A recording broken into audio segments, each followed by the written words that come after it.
ਸਤਿ ਸ਼੍ਰੀ ਅਕਾਲ। ਮੈਂ ਅਮਰਿੰਦਰ ਸਿੰਘ ਮੋਂਗਾ। ਪੂਰਾ ਉੱਤਰੀ ਭਾਰਤ ਕੜਾਕੇ ਦੀ ਠੰਡ ਦੀ ਚਪੇਟ 'ਚ ਹੈ। ਇਸ ਦੌਰਾਨ ਅਸੀਂ ਪਹੁੰਚੇ ਉਹਨਾਂ ਵਿਚਾਲੇ ਜੋ ਇਸ ਮੌਸਮ ਦੇ ਸਿਤਮ ਤੋਂ ਬੇਪਰਵਾਹ ਹੋ ਕੇ ਨਿਭਾ ਰਹੇ ਨੇ ਮਾਤ ਭੂਮੀ ਨਾਲ ਕੀਤਾ ਹੋਇਆ ਵਾਅਦਾ।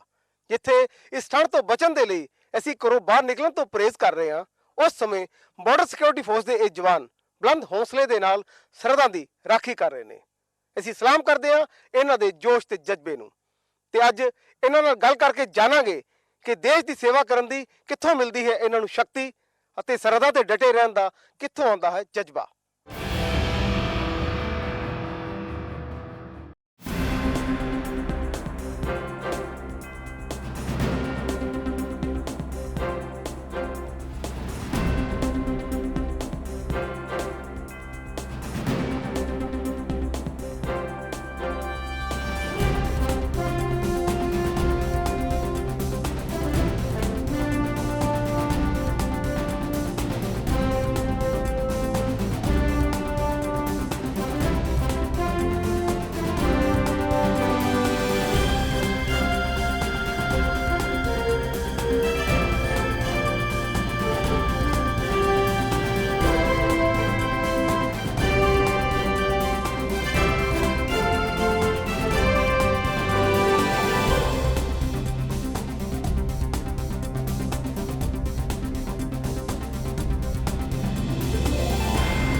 ਹੱਡ 18ਵੀਂ ਠੰਡ ਅਤੇ ਸੰਘਣੀ ਧੁੰਦ ਨੇ ਆਮ ਜ਼ਿੰਦਗੀ ਦੀ ਰਫ਼ਤਾਰ ਨੂੰ ਸੁਸਤ ਕਰ ਦਿੱਤਾ ਹੈ, ਪਰ ਸਰਹੱਦ ਤੇ ਡਟੇ ਇਹਨਾਂ ਜਵਾਨਾਂ ਦੇ ਹੌਸਲੇ ਬੁਲੰਦ ਨੇ ਔਰ ਇਹਨਾਂ ਦੀ ਰਫ਼ਤਾਰ 'ਚ ਕਿਸੇ ਤਰ੍ਹਾਂ ਦੀ ਕੋਈ ਕਮੀ ਨਹੀਂ ਆਈ।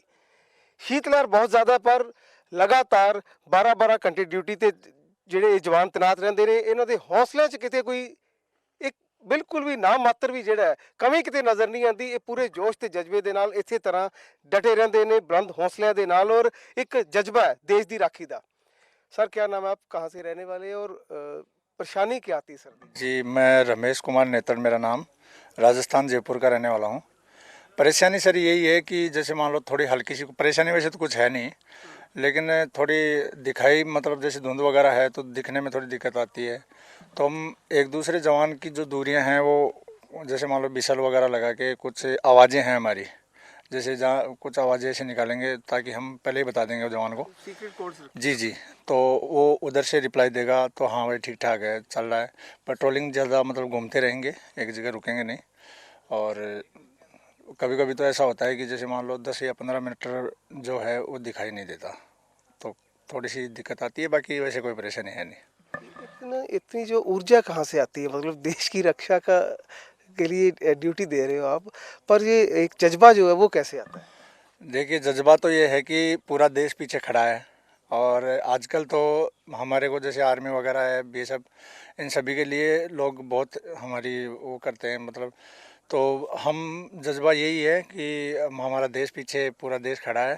और एनर्जी तो ड्यूटी कितनी रहती है नॉर्मली आपकी? ड्यूटी सर जैसे मान लो अभी आए हैं 6x6 है, जो यही चलता है मतलब, और ड्यूटियाँ तो चलती रहती है, हम तो ड्यूटी पे रहते हैं। सर्दी से बचने के लिए क्या क्या किया जाता है? सर्दी से बचने के लिए जैसे हमारे को ये कोट वगैरह मिले हैं, और इक्विपमेंट जैसे ये किया, मतलब हैंड ग्लव्स हो गए, और बस यही है, बाल कलामा वगैरह हो जाता है ऐसे। तो कुछ और जवान भी मौजूद ने, उन्होंने भी गल करांगे। क्या कहना चाहेंगे आप सर्दी के मामले में अगर बात कीजिए? पहले अपना नाम बताइए। मेरा नाम sir Arjun Yadav, UP Azamgarh district. Sir ठंडी से हम निपटने के लिए कोट है, पैंट है, गर्म वूलन शर्ट है, और वगैरह वगैरह सारे जो है हम यूज करते हैं। और हमें देश की जनता से प्यार होने की वजह से हम इस देश की रखवाली के लिए हमेशा हर समय मुस्तैद खड़े रहते हैं।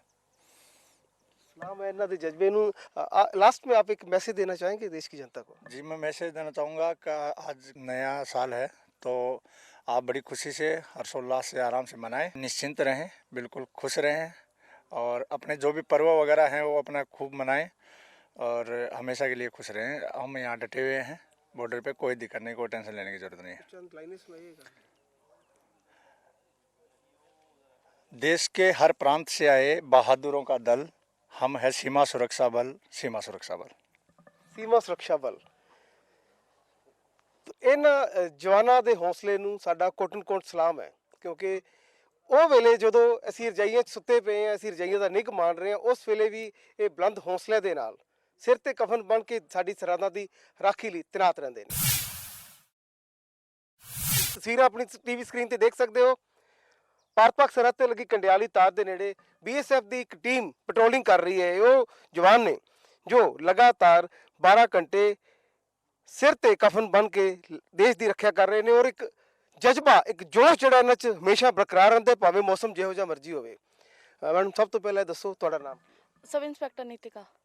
नितिका, सर्दी बहुत ज़्यादा है, तो सबसे पहले ड्यूटी क्या रहती है इस इतनी सर्दी के बावजूद आप? गर्मी हो या सर्दी हो या बरसात का मौसम हो, वेदर कंडीशन हम लोगों के लिए कोई मायने नहीं रखती है। इस टाइम भी हम बॉर्डर पर अपना डोमिनेशन बनाए रखते हैं, क्योंकि ये फ्रीजिंग टेम्परेचर हो या फिर फ्रीजिंग टेम्परेचर या कुछ भी हो, जो बॉर्डर के जवान होते हैं वो अपना डोमिनेशन 24/7 हावर बनाए रखते हैं, क्योंकि हम रात में जागते हैं, इसलिए देश चैन की नींद सोता है। इसलिए सर्दी इस टाइम पे कोहरे का मौसम होता है तो थोड़ा विजिबिलिटी कम हो जाती है, उसमें हम लोगों का काम होता है कि थोड़ा एक्स्ट्रा अलर्ट रहा जाए। इसमें हम एक्स्ट्रा पेट्रोलिंग्स भेजते हैं, MTD एनिमल के द्वारा MTD पेट्रोलिंग करवाते हैं, व्हीकल पेट्रोलिंग के द्वारा ज़्यादा से ज़्यादा एरिया को कवर किया जाता है। और साथ से ही साथ जो यहाँ पे हिट पार्टीज़ होती हैं वो भी अपने एरिया में ज़्यादा से ज़्यादा मूवमेंट करते हैं और एक दूसरे से कॉन्टेक्ट में रहने के लिए विसल का प्रयोग करते हैं। जैसे फॉगी डेज है, तो फॉग के कारण क्या परेशानी रहती है? फॉग के कारण परेशानी यही रहती है कि सिर्फ जो जवान होते हैं उनको अपने आगे और पीछे का एरिया दिखाई नहीं देता है, तो उसमें उस को ओवरकम करने के लिए विसल का प्रयोग करते हैं और कोई भी मूवमेंट होती है तो उसको विसल के द्वारा अलर्ट करके उसको थोड़ा रिजॉल्व किया जाता है। इस ठंड का सामना कैसे किया जाता है? ठंड के सामने के लिए जो हमें अपने डिपार्टमेंट से ड्रेसेस इशू होती हैं, विंटर के लिए अलग से स्पेशल ड्रेस बनवाई जाती है और उनको दिया जाता है। साथ ही साथ रात में जवानों के लिए गर्म चाय भेजी जाती है ताकि वो अपने शरीर को गर्म रख सकें और एक्टिव रह सके, ड्यूटी कर पर सकें। इतना हौसला कैसे आता है? वर्दी पहनने के बाद हौसला अपने आप आ जाता है। इसके लिए मैं कहना चाहूँगी, कभी ठंड में ठिठुर कर देख लेना, कभी गर्म धूप में जल कर देख लेना कैसे होती है हिफाजत मुल्क की, ये वर्दी पहन कर देख लेना। तो सलाम है ਇਹਨਾਂ ਦੇ ਜੋਸ਼ ਤੇ ਜਜ਼ਬੇ ਨੂੰ। ਮੈਮ, ਤੁਹਾਡਾ ਕੀ ਨਾਮ ਹੈ? मेरा नाम निर्मल कौर। ਕੀ ਕਹਿਣਾ ਚਾਹੋਗੇ, ਕੀ ਪਰੇਸ਼ਾਨੀਆਂ ਆ ਰਹੀਆਂ ਸਰਦੀ ਦੇ ਕਾਰਨ? नहीं, सर्दी के दौरान कोई प्रॉब्लम्स नहीं है। बॉर्डर सिक्योरिटी फोर्स के हम जवान हैं, तो हमें इतना ट्रेंड किया जाता है कि आप किसी भी मौसम पे यहाँ खड़े रह सकें। तो ਉਹਦੇ ਵਿੱਚ ਕੋਈ ਪ੍ਰੋਬਲਮ ਦੀ ਵਾਲੀ ਗੱਲ ਨਹੀਂ ਹੈਗੀ, ਕਿਉਂਕਿ ਬਾਰਡਰ ਸਿਕਿਉਰਿਟੀ ਫੋਰਸ ਦੇ ਨਾਮ ਤੋਂ ਹੀ ਪਤਾ ਚੱਲ ਜਾਂਦਾ ਕਿ मतलब इंडिया की फर्स्ट लाइन ऑफ डिफेंस है, जो पता है कि जीरो लाइन पे खड़ी रहती है, 24 घंटे खड़ी रहती है। तो उसमें ट्रेनिंग में इतना स्ट्रॉन्ग खुद ही बना दिया जाता है कि आप किसी भी कंडीशन में ड्यूटी कर सकते हो। इतना हार्ड वर्क पहले से ही आपको करा। ਇਹ ਦੱਸੋ ਕਿ ਕਿੰਨੇ ਘੰਟੇ ਦੀ ਤੁਹਾਡੀ ਡਿਊਟੀ ਰਹਿੰਦੀ ਹੈ ਤੇ ਕੀ ਫੈਸਿਲਿਟੀਆਂ ਜਿਹੜੀਆਂ ਅਵੇਲੇਬਲ ਕਰਵਾਈਆਂ ਜਾਂਦੀਆਂ? ड्यूटी टाइमिंग तो चेंजेस होते रहते हैं, कभी 3 घंटे 4 घंटे 5 घंटे, वो डिपेंड करता है कि मैनेजमेंट के ऊपर। लेकिन इसमें टाइम टू टाइम हमें, जैसे मैडम ने बोला कि चाय मिलती रहती है, गर्म पानी आता रहता है, और भी जो भी चीज़ें हमें अवेलेबल कराई जा सकती हैं वो टाइम टू टाइम हमें मिलती रहती है। नाइट ड्यूटी आपकी, तो फुल नाइट आपकी पेट्रोलिंग चलती रहती है? फोग होगा तो हमें पेट्रोलिंग में रहना ही पड़ेगा, क्योंकि विजिबिलिटी माइनस हो जाती है तो हमें अपना साथी भी नज़र नहीं आएगा। तो हमें पूरा ये रहता है कि हम पेट्रोलिंग में ही रहें, कांटेक्ट में रहें, विसल का यूज़ करते रहें। फिर जैसे माइनस होता है तो फिर हम सुनने पे अपना ज़्यादा वो बिलीव करते हैं कि हाँ भी किस चीज़ की आवाज़ हो सकती है, क्योंकि आपको दिखाई नहीं देगा, इतना ज़्यादा कोहरा होता है। तो लास्ट मैसेज देना चाहोगे ਤੁਸੀਂ ਕੋਈ ਦੇਸ਼ ਦੀ ਜਨਤਾ ਨੂੰ? मैं देश की जनता को यही मैसेज देना चाहूँगी, जब तक border security force BSF border पे खड़ी है तब तक आपको किसी भी तरह की कोई भी टेंशन लेने की ज़रूरत नहीं है। जब तक हम सीमा पे खड़े हैं, आप आराम से अपने सर्दी हो गर्मी हो किसी भी मौसम में अपने घर में सुरक्षित रह सकते हैं। BSF अलर्ट है, उससे करके देश चैन ਦੀ ਨੀਂਦ ਸੋ ਰਿਹਾ ਹੈ। ਮੈਡਮ, ਤੁਹਾਡਾ ਕੀ ਨਾਮ ਹੈ? जी मेरा नाम सागरिका है, मैं हिमाचल तो हूँ। हाँ जी। क्या कहना चाहेंगे? मैं यही ਕਹਿਣਾ ਚਾਹਾਂਗੀ ਕਿ ਹਾਂ ਜਿੱਦਾਂ ਸਾਡੇ ਸਾਥੀ ਨਿਰਮਲ ਕੌਰ ਜੀ ਨੇ ਕਿਹਾ ਕਿ ਹਾਂ ਜੀ ਮਤਲਬ ਆਪਾਂ ਇੱਥੇ ਸਾਰੇ ਡਿਊਟੀ ਵਾਸਤੇ ਖੜੇ ਆ, ਕਿਸੇ ਨੂੰ ਕੋਈ ਟੈਨਸ਼ਨ ਲੈਣ ਦੀ ਲੋੜ ਨਹੀਂ ਹੈਗੀ, ਆਪਾਂ ਇੱਥੇ ਅਲਰਟ ਆ। ਪਰੇਸ਼ਾਨੀਆਂ ਕੀ ਆਉਂਦੀਆਂ ਫੌਗ 'ਚ ਧੁੰਦ 'ਚ? ਪਰੇਸ਼ਾਨੀ ਤਾਂ ਕੋਈ ਨਹੀਂ ਹੈਗੀ ਕਿਉਂਕਿ ਸਾਡੇ ਆਫਿਸਰ ਸਾਡੇ ਵਾਸਤੇ ਇੱਥੇ ਹਰ ਕੋਈ ਇਦਾਂ ਦੀ ਚੀਜ਼ ਜਿਵੇਂ ਸਾਨੂੰ ਕਿਸੇ ਵੀ ਚੀਜ਼ ਦੀ ਲੋੜ ਪੈਂਦੀ ਹੈ ਉਹ ਸਾਨੂੰ ਦਿੰਦੇ ਹੈਗੇ ਟਾਈਮ ਟੂ ਟਾਈਮ ਲਈ। ਸਰਦੀ ਤੋਂ ਬਚਣ ਲਈ ਕੀ ਮਈਜ਼ ਲੈ ਜਾਂਦੇ? ਸਰਦੀ ਤੋਂ ਬਚਣ ਲਈ ਜਿਵੇਂ ਸਾਡੇ ਗਰਮ ਕੋਟ ਵਗੈਰਾ ਹਰ ਹਰ ਚੀਜ਼ ਦੀ ਜਾਂਦੀ ਹੈ ਜਿਸ ਸਾਡੀ ਸਰਦੀ ਤੋਂ ਬਚਿਆ ਜਾਂਦਾ ਹੈ। ਜਨਤਾ ਦਾ ਪਿਆਰ ਜਿਹੜਾ ਉਹ ਤੁਹਾਡੀ ਹੌਸਲਾ ਹੈ, ਤੁਹਾਡੀ એનર્ਜੀ ਹੈ ਨਾ। ਹਾਂਜੀ। ਤੋ ਇਹ ਨੇ ਬੀਐਸਐਫ ਦੀ ਮਹਿਲਾ ਜਵਾਨਾਂ ਜੋ ਝਾਂਸੀ ਦੀ ਰਾਣੀ ਵਾਂਗ ਬੁਲੰਦ ਹੌਸਲਿਆਂ ਦੇ ਨਾਲ ਹੱਡ ਚੀਰਵੀਂ ਠੰਡ ਦੇ ਬਾਵਜੂਦ ਦੇਸ਼ ਦੀ ਰੱਖਿਆ ਦੇ ਲਈ ਤੈਨਾਤ ਨੇ ਔਰ ਇਹਨਾਂ ਦਾ ਜਜ਼ਬਾ, ਇਹਨਾਂ ਦਾ ਜੋਸ਼ ਇਸ ਠੰਡ ਦੇ ਸਾਹਮਣੇ ਕੋਈ ਮਾਇਨੇ ਨਹੀਂ ਰੱਖਦਾ। ਔਰ ਇਸ ਸਰਦੀ ਦੇ ਬਾਵਜੂਦ ਇਹਨਾਂ ਦਾ ਇਹ ਕਹਿਣਾ ਕਿ ਚਾਹੇ ਸਰਦੀ ਹੋਵੇ, ਚਾਹੇ ਗਰਮੀ ਹੋਵੇ, ਚਾਹੇ ਹੋਵੇ ਬਰਸਾਤ, ਇੱਥੇ ਇਸੇ ਤਰ੍ਹਾਂ ਬੁਲੰਦ ਹੌਸਲਿਆਂ ਦੇ ਨਾਲ ਇਹ ਜੋਸ਼ ਤੇ ਜਜ਼ਬੇ ਦੇ ਨਾਲ ਦੇਸ਼ ਦੀ ਰੱਖਿਆ ਲਈ ਤੈਨਾਤ ਰਹਿੰਦੇ ਨੇ। ਇੱਕ ਛੋਟੇ ਜਿਹੇ ਬ੍ਰੇਕ ਤੋਂ ਬਾਅਦ ਜਾਰੀ ਰਹੇਗੀ ਸਾਡੀ ਇੱਕ ਖਾਸ ਪੇਸ਼ਕਸ਼। ਸਾਡੇ ਨਾਲ ਮੌਜੂਦ ਨੇ ਬੀਐਸਐਫ ਦੇ ਅੰਮ੍ਰਿਤਸਰ ਸੈਕਟਰ ਦੇ ਡੀਆਈਜੀ ਭੁਪਿੰਦਰ ਸਿੰਘ। ਸਰ, ਸਭ ਤੋਂ ਪਹਿਲਾਂ ਦੱਸੋ ਕਿ ਫੌਗੀ ਡੇਜ਼ ਚੱਲ ਰਹੇ ਹੈ, ਆਮ ਲੋਕਾਂ ਨੂੰ ਤਾਂ ਬਹੁਤ ਜ਼ਿਆਦਾ ਪਰੇਸ਼ਾਨੀ ਹੁੰਦੀ ਹੈ, ਤੁਹਾਨੂੰ ਕੀ ਪਰੇਸ਼ਾਨੀ ਦਾ ਸਾਹਮਣਾ ਕਰਨਾ ਪੈਂਦਾ ਰਿਗਾਰਡਿੰਗ ਡਿਊਟੀ?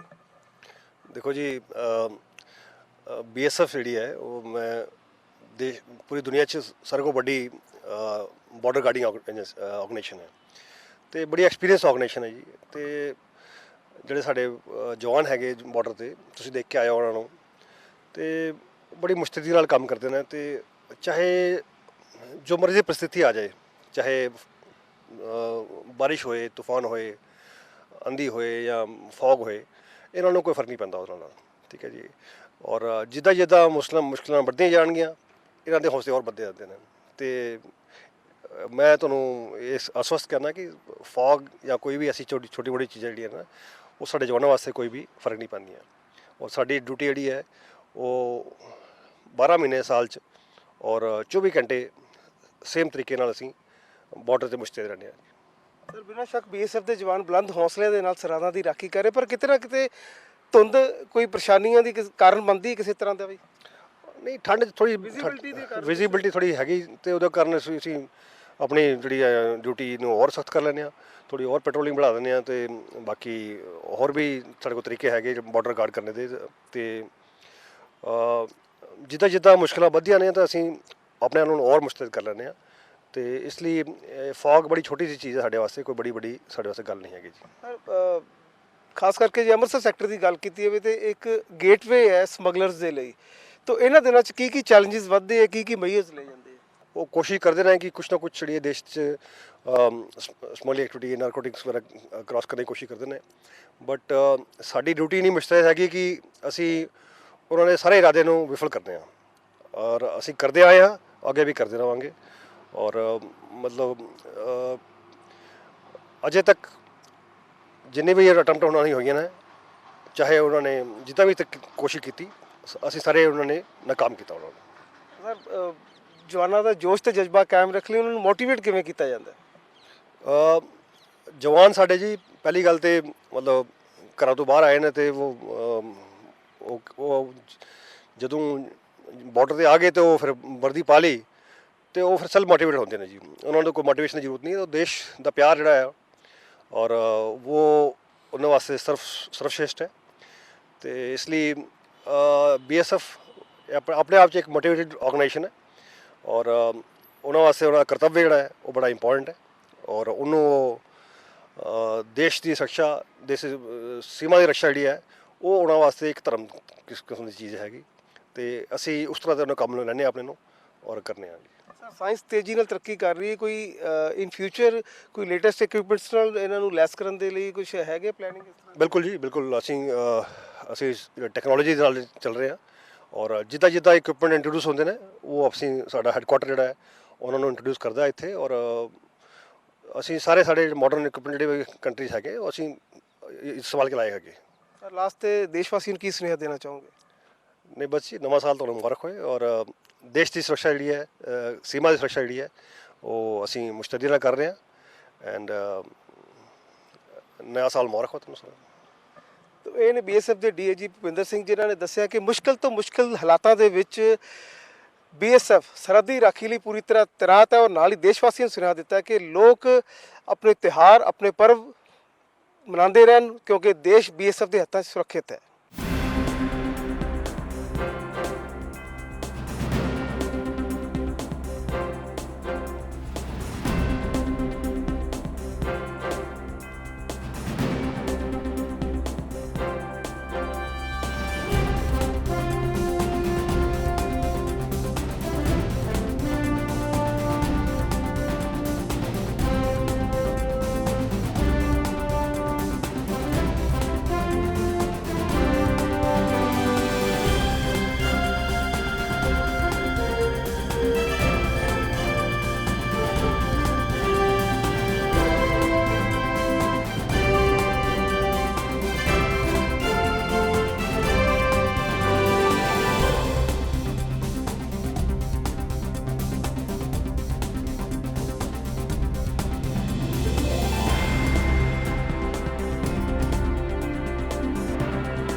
ਭਾਰਤ ਮਾਤਾ ਦੇ ਇਹਨਾਂ ਵੀਰ ਸਪੂਤਾਂ ਦੇ ਜਜ਼ਬੇ ਦੇ ਅੱਗੇ ਸਾਰਾ ਦੇਸ਼ ਸਿਰ ਝੁਕਾਉਂਦਾ ਹੈ ਕਿਉਂਕਿ ਮੁਸ਼ਕਿਲ ਜਿਹੋ ਜਿਹੀ ਵੀ ਹੋਵੇ ਇਹਨਾਂ ਦੇ ਬੁਲੰਦ ਹੌਸਲੇ ਤੋਂ ਜਿੱਤ ਨਹੀਂ ਸਕਦੀ। ਤੇ ਇਸ ਦੇ ਨਾਲ ਹੀ ਅਸੀਂ ਤੁਹਾਡੇ ਤੋਂ ਲੈਂਦੇ ਹਾਂ ਇਜਾਜ਼ਤ। ਧੰਨਵਾਦ।